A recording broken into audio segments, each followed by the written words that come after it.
এরে কোরবানির সময় যখন গরু জবাই করো, একটা গরুর সামনে ছুরি দেখাইও না, নিষেধ, গরু কষ্ট পাবে। এক গরুর সামনে আর একটা গরুরে জবাই করবা না, গরু কষ্ট পাবে। গরুটারে রশি দিয়া বাইদা জমিনের মধ্যে শোয়াইয়া 1 সেকেন্ড দেরি করবা না। কিন্তু আমাদের সমাজের মানুষেরা কোরবানির সময় গরুটারে হাতে পায়ে বান্ধিয়া মাটির মধ্যে শোয়াইয়া এরপরে বিশাল চিঠি পড়ে, অমুকের মাইয়া, অমুকের ভোলা, এইরকম 7 নাম 13 বাড়ির নাম নিয়া গোষ্ঠী শুদ্ধা নাম পড়ে। অমুক একজনের নাম আব্দুর রহমান, নাম পড়ল, বাবার নাম, মায়ের নাম, ওয়ার্ড, এরপরে থানা, এরপরে জেলা। কিও এত নাম কেন? আমার এই নামে তো অমুক জেলায় আরো থাকতে পারে, যদি এই জেলার নাম না কও তাহলে আমার দোয়া তো আর এক জেলায় চলে যাইব। এই জন্য আমার গোষ্ঠী শুদ্ধ সব নাম ক। 7 জনের নাম কইতে কইতে গরুটা আদা মরা হয়ে গেছে। ও আল্লাহর বান্দারা, এগুলো শুধু মূর্খতা আর কিছুই না। তুমি কোরবানি দিতেছো আমার আল্লাহর জন্য, কার নামে দাও কেউ জানার দরকার নাই, আমার আল্লাহ জানলেই তো যথেষ্ট। আল্লাহর জন্যই যদি দিয়া থাকো, ইমাম সাহেবের ডাইকে আবার গরুডারে কষ্ট দিয়ে কেন চিঠি পড়াও? এর একমাত্র কারণ এই মানুষটা বড় মূর্খ। জুমার দিন ইমাম সাহেবের নিয়ত করছে, হুজুর আব্বার লাগে একটু দোয়া করেন, পকেটে 1000 টাকার হাদিয়াটা রাখছে। ইমাম সাহেব দোয়া করতে গিয়ে আরো 6 জনের নাম কয়ে লাইছে মোনাজাত। মোনাজাতের ভিতরেই মেজাজ গরম, হাদিয়াটা দিয়া হবে না যে ইমাম সাহেব আমার বাবার জন্য দোয়া করতে গিয়া 1000 টাকা দিব হাদিয়া নিয়ত করছি, এদিকে আরো 6 জনের নাম কইল। এবার পকেটে খুঁজা টুইজা 200 টাকা দিছে, যে দোয়া ভাগ হয়ে গেছে। আগে হুজুরে আমার আব্বার নামটা একক কইলে পুরো দোয়াটা আমি একা পাইতাম, এবার 6 বাবার নাম কইছে তো দোয়া কি হয়ে গেছে, ভাগ হয়ে গেছে, হাদিয়াও কমে গেছে। এরকম কিছু জাহেল, কিছু ধর্মান্ধ মূর্খ আমাদের সমাজে আছে না নাই? আল্লাহ হেদায়েত দান করুন। हकीकत से तो दुनिया बेखबर है, दुनिया की नुमाइश पर नजर है, नमी गुयाम के अज दुनिया जुदा बाश बहर कारी के बाशी बा खुदाबाश।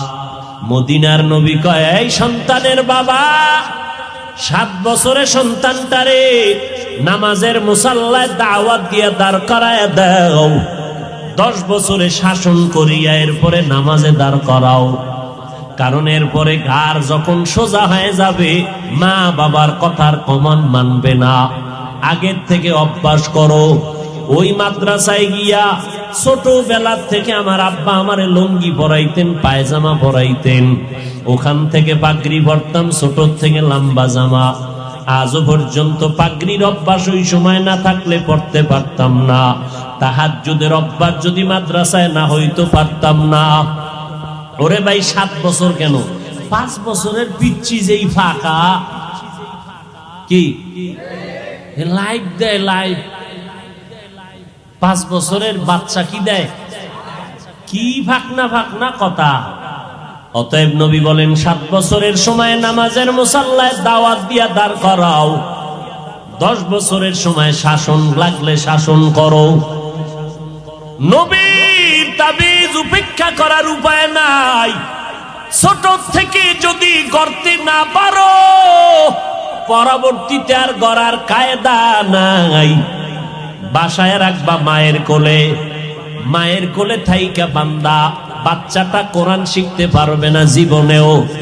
সে মোবাইল চালায়া চালায়া সব জীবনটারে নষ্ট করবে।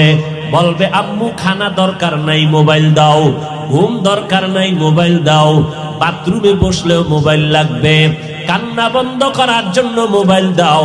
আর মোবাইল হলো চরিত্র ধ্বংস করার একটা হাতিয়ার। অতএব যদি এখন কেউ বলে ছোট ছোট মাদ্রাসায় বাচ্চাদেরকে দিয়া কোরআন পড়াইয়া পাগড়ি বাঁধানো ঠিক না, তাহাজ্জুদ পড়ানো ঠিক না, এই বাচ্চাটারে 24 ঘন্টা মাদ্রাসায় রাখিয়া চাপের উপরে কোরআন পড়ানো ঠিক না।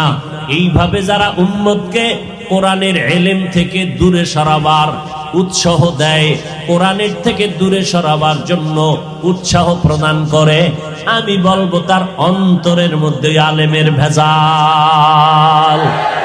এলমেরা এজাজু করদান বেহিসাব, খলকেরা দাদান জওয়াবে বাসওয়াব, হক না দারাত দোস্তে খলকা জারেরা, নিস্তে ই খসলতে একে দিনদারেরা।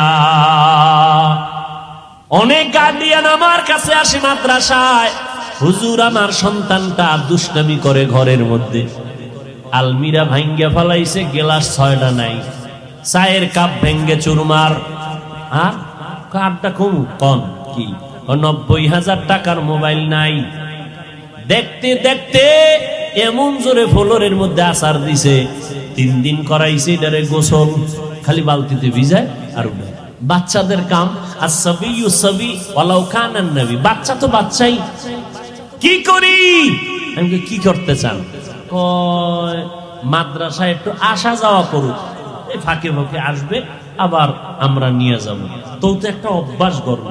এই অবস্থায় যদি কাটা গায়ে লবণের সিটা দিয়ে কয় মাদ্রাসায় ছাত্রদেরকে এই এই এই হ্যাঁ টুকটাক অপ্রীতিকর কিছু ঘটনা হতে পারে। আরে ভাই, এখন তো ফিডাফিডি নাই। স্কুলে যারা পড়ছেন মুরব্বীরা, কি ফিডাটা যে খাইছেন। আমার এক চাচায় কয় এমন ফিডা আমার একটা দিছে, ওই ফিডার চলে যে দৌড় দিছি ডাস্টার মাইরা সারের গার উপরে পড়ে নাই।